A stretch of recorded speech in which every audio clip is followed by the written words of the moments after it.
Bonjour, je suis Pierre Pfefferlet, directeur du service des sports UNIL et PFL. Les sports universitaires Lausanne ont débuté il y a quelque temps une série de vidéos sur le thème « En visite chez ». Appliquant la devise « Une activité physique réfléchie », ces vidéos ont pour but de partager avec vous des informations, des conseils, des connaissances sur des activités physiques que l'on peut pratiquer à la maison. Aujourd'hui, je rends visite au responsable des coachs du CSS, Joachim Staub. Joachim fait partie de notre équipe depuis plusieurs années. Venant du basket, mais sportif polyvalent, Joe est un excellent entraîneur dans le domaine de la condition physique. Ok Joe, de quoi vas-tu nous parler aujourd'hui alors? Bonjour Pierre. Alors aujourd'hui, je souhaite te parler du travail de renforcement des ischio-jambiers et de la ceinture abdominale. En particulier, on va s'intéresser à l'amplitude dans le renforcement de ces deux groupes musculaires. Ok, c'est surprenant. Pourquoi tu as choisi ces deux groupes musculaires qui finalement ont des fonctions assez distinctes? Eh bien parce que si on observe le geste des sportifs dans différentes disciplines, on peut constater que ces deux groupes musculaires, ils ont en commun d'être fréquemment étirés, mis sous tension avant d'être contractés. Pour mieux comprendre cela, par exemple pour la ceinture abdominale, on peut prendre l'exemple du lancer. Lorsqu'un joueur de baseball lance sa balle, il va d'abord faire une rotation avec les épaules, mettre en tension sa ceinture abdominale. Puis ensuite, au moment du lancer, il va d'abord pivoter le bassin et puis suivre avec les épaules. En fait, la prétension qui est mise au niveau de la ceinture abdominale, elle a pour effet d'augmenter encore la force du muscle pour augmenter encore la vitesse de rotation des épaules. On retrouve ce même genre de mécanique globale, par exemple, en tout cas en partie, par exemple dans un mouvement de lancer de javelot, un shoot au handball, un coup droit au tennis, une droite en boxe ou même le swing au golf encore. Ensuite, pour illustrer le cas des ischio-jambiers, on va prendre le simple fait de courir, de sprinter. Juste avant la prise d'appui au sol, quand on a le pied en avant, finalement le genou il est dans une position d'extension presque complète et la hanche est dans une position de flexion, en tout cas partielle. Ce qui fait que les muscles ischio-jambiers, ils sont étirés, ils sont mis en tension. Et c'est très pratique parce que à partir du moment où le pied est situé à cet endroit et qu'il doit reculer, les ischio-jambiers ont justement pour effet de créer une extension de la hanche, ce qui va avoir pour effet de faire avancer la personne, de faire se déplacer le centre de masse. Donc cette prétention, elle est utilisée dans la course. Un autre exemple plus simple, plus statique que j'ai en tête, c'est l'exemple du nageur sur le plot de départ. Un nageur, lorsqu'il se trouve en position de départ, il a la hanche en flexion et puis le genou en extension quasi complète, ce qui impose une énorme tension sur ses ischio-jambiers. Donc je te propose, pour expérimenter un petit peu ça, de te mettre debout, de reculer un petit peu, de te mettre debout, et puis on va expérimenter cette prétention qui est mise dans les ischio-jambiers. Alors simplement, c'est un exercice que tu as déjà vu, que tu connais, mais on va être attentif à l'effet qu'il crée sur ta sensation au niveau des ischio-jambiers. Tu vas simplement avec tes mains longer tes cuisses pour descendre au sol. Voilà, et puis tu vas descendre tout gentiment et être sensible à la tension qui se met à l'arrière de tes jambes. Tu la sens? Absolument. Voilà. Alors en fait, c'est exactement le même genre de prétention qui est mis dans le cas d'un nageur qui est sur le plot de départ. La hanche, elle est en flexion, les genoux en extension, et puis ça met cette tension dans les ischio-jambiers qui vont ensuite être contractés pour participer au départ. Donc il faut non seulement renforcer la ceinture abdominale et les ischio-jambiers, mais en plus il est très important de faire ce renforcement également dans des amplitudes qui sont importantes. Ok, je comprends bien. Là. Du reste, on sent très rapidement cette tension. Donc, pourquoi ces faisceaux musculaires sont si importants et pourquoi as-tu choisi de nous en parler aujourd'hui? Donc, ce renforcement dans l'étirement, il est important pour plusieurs raisons. D'abord, parce que c'est une réalité fonctionnelle de plusieurs disciplines, comme tu as pu l'expérimenter maintenant brièvement en te mettant dans une position de départ en natation. Ensuite, c'est très important parce que c'est dans ces amplitudes extrêmes que se créent certaines blessures, comme le claquage, par exemple, des ischio-jambiers. Et finalement, c'est important parce que c'est quelque chose qui est pas si facile à faire et qui est pas si logique à travailler. On voit énormément de tutoriels, d'exercices d'abdominaux où la personne part finalement allongée au sol, donc avec le tronc en position neutre. Alors que ce soit après pour faire une rotation ou une flexion du tronc, il n'y a jamais de pré-étirement avant cette contraction. Ok, donc tu vas nous conseiller quelques exercices pour justement travailler dans ce domaine-là? Exactement, j'ai proposé quelques exercices simples qui finalement ont plus pour but de faire comprendre l'intérêt de ce travail que d'être des exercices types. Finalement, on pourra, si on comprend le principe de ces exercices, on pourra appliquer ça à beaucoup d'autres exercices. Parfait, donc allons-y. Donc cette première série d'exercices, elle est destinée à travailler le renforcement de la ceinture abdominale en partant d'une position initiale où justement cette ceinture abdominale elle est étirée. On peut aisément sentir la différence de tension dans la ceinture abdominale en jouant sur la rotation entre les épaules et puis le bassin. On peut essayer dans une position debout comme ça de simplement faire une rotation avec les épaules et on sent ici la ceinture abdominale qui se met en tension.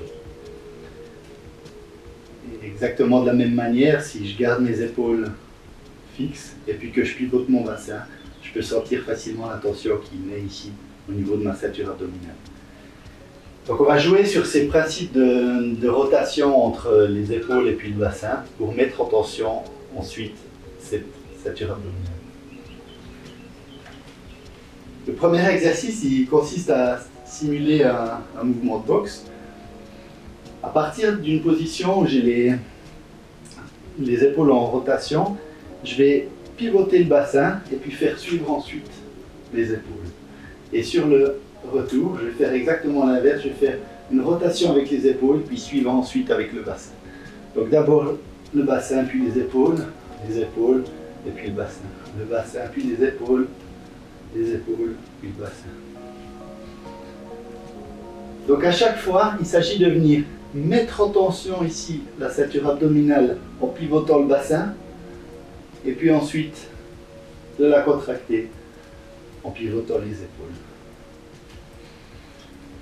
On peut changer de côté pour travailler également. De la même manière, je pars ici en rotation avec les épaules, je commence à produire une rotation du bassin, et puis je suis avec les épaules.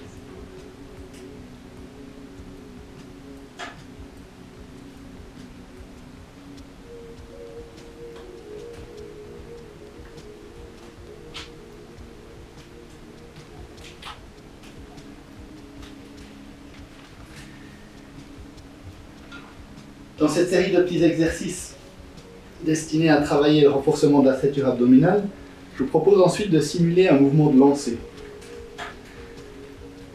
Donc on va simuler un mouvement de lancer, mais cette fois, on va le faire en gardant les pieds parallèles. Donc ici, de la même façon, je vais pivoter mon bassin pour ensuite pousser les épaules et les bras. Et puis au retour, je vais venir dans l'autre sens pivoter les épaules et pivoter le bassin. Donc d'abord le bassin, puis les épaules, puis le bassin.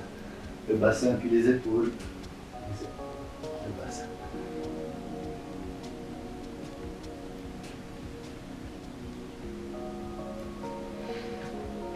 Là pareil, il suffit de changer de main pour travailler de l'autre côté. Finalement, troisième exercice, on peut imaginer qu'on a une spatule et qu'on va remuer le contenu d'un énorme caclon. Et cette spatule a finalement tellement de résistance que je dois engager le bassin avant d'amener les épaules ici. Et là j'amène les épaules puis je suis avec le bassin. Donc je peux simplement tourner les bras en pivotant d'abord le bassin et puis en revenant ici.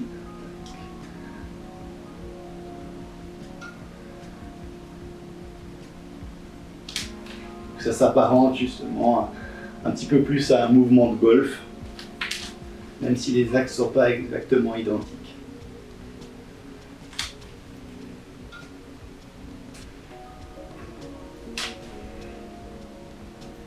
Cette deuxième série d'exercices, elle est destinée au travail de renforcement des ischio-jambiers, toujours avec cette notion de travail en amplitude. Donc là, je vais vous proposer 3 exercices qui vont un petit peu crescendo en amplitude. Le premier, il consiste simplement en appui sur une jambe, à avancer un peu un talon, à ramener la pointe de pied vers soi en fléchissant à peine le genou, et puis en s'inclinant avec le dos droit vers l'avant. À partir de là, à raison de 5 secondes, je vais enfoncer mon talon dans le sol et contracter cette partie ici qui s'est étirée quand je me suis penché vers l'avant. Et puis je vais relâcher. Toujours la pointe de pied tirée vers le haut, toujours le genou en légère flexion. J'enfonce mon talon dans le sol et puis je relâche. J'enfonce mon talon dans le sol et puis je le relâche. C'est des exercices qui se font très bien, par exemple, dans des situations d'échauffement avant d'aller faire un footing ou un sport collectif en extérieur. Même chose de l'autre côté. On appuie sur l'autre jambe cette fois. J'avance l'autre talon, la pointe de pied est montée vers moi, le genou légèrement fléchi. Je m'incline, le dos droit. Et puis, à raison de 16 secondes, je vais enfoncer mon talon dans le sol et puis relâcher. Enfoncer mon talon dans le sol et puis relâcher. Donc vraiment, je viens mettre en tension toute cette chaîne musculaire ici qui est étirée. Le second exercice que je vous propose, qui est un petit peu plus spécifique à la course à pied, mais qui reste relativement simple à exécuter, il va consister ici à se mettre en appui sur une jambe et puis à simuler un pattern de course. Donc ici, en gardant le haut du courbier à droite, je vais tendre mon genou avec la hanche toujours fléchie jusqu'à ce que je sente un peu de tension mettre derrière mes jambes, et puis ensuite je vais ramener la jambe comme ça. Je vais tendre le genou ici et ramener la jambe. Je vais tendre le genou, hanche fléchie et ramener la hanche. Donc ici, c'est vraiment au moment où je tends la jambe vers l'avant que je dois sentir la tension ici à l'arrière de mes jambes. Faites attention notamment à ne pas vous laisser affaisser au moment où vous tendez la jambe. On essaie toujours de rester avec le haut du corps bien droit. Et puis simplement, on ramène le pied ici. Donc on retrouve là, exactement comme dans les exercices pour le renforcement de la ceinture abdominale, un travail de renforcement et surtout un travail de contraction au moment où le muscle est étiré. Finalement, on passe encore à un niveau de difficulté. On peut commencer sur 2 jambes. Ici, je vais, en gardant les 2 genoux légèrement fléchis, venir me pencher vers l'avant avec le dos droit.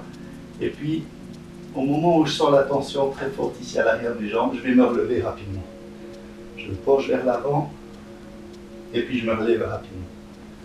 Je me penche vers l'avant et je me relève rapidement. Donc vraiment, j'arrive ici en bas, je sens la tension à l'arrière de mes jambes. Et puis je contracte ces mêmes muscles pour remonter le plus rapidement possible. Si c'est trop simple, je peux très vite augmenter la difficulté. Tout d'abord en faisant l'exercice sur une jambe. Je vais venir ici, je sens la tension à l'arrière de ma jambe et puis je remonte rapidement. Et ici, et au moment où j'ai une tension qui est maximale derrière la jambe, je remonte rapidement. On peut encore augmenter la difficulté en prenant une charge. Par exemple, un paquet de bonbons, mais celui-là est déjà bien vide, ou voilà une belle charge. Vous pouvez prendre un bébé, c'est un exercice qui se fait très bien aussi avec un bébé. Toujours de la même manière, je vais m'incliner comme ça vers l'avant et puis remonter très rapidement. Faites attention au moment où vous vous inclinez à ne pas lever la fesse sur le côté, à la garder bien alignée et puis on remonte comme ça, très rapidement. Pour faire l'autre côté, il vous suffit de changer de jambe, toujours de la même manière, je m'incline vers l'avant et puis je remonte. Ok Joe, merci beaucoup. Peut-être une question, ces exercices que tu nous proposes, est-ce qu'il faut les faire comme routine ou bien il faut les intégrer, disons, dans un entraînement plus global? Alors l'idée est bonne de les intégrer dans des routines, dans des entraînements plus globaux. Encore une fois, certains des exercices que je vous ai montrés, ils peuvent se faire de manière très contrôlée avec peu de charge, ce qui permet par exemple de les intégrer à un échauffement d'avant-routine d'abdominaux. Ok. Aussi une question, est-ce que c'est quelque chose qui doit être fait plusieurs fois par semaine et peut-être qu'il y a des moments privilégiés pour travailler ce type de faisceau musculaire, hein? Alors c'est effectivement comme tous les exercices de renforcement, quelque chose qui peut être fait plusieurs fois par semaine.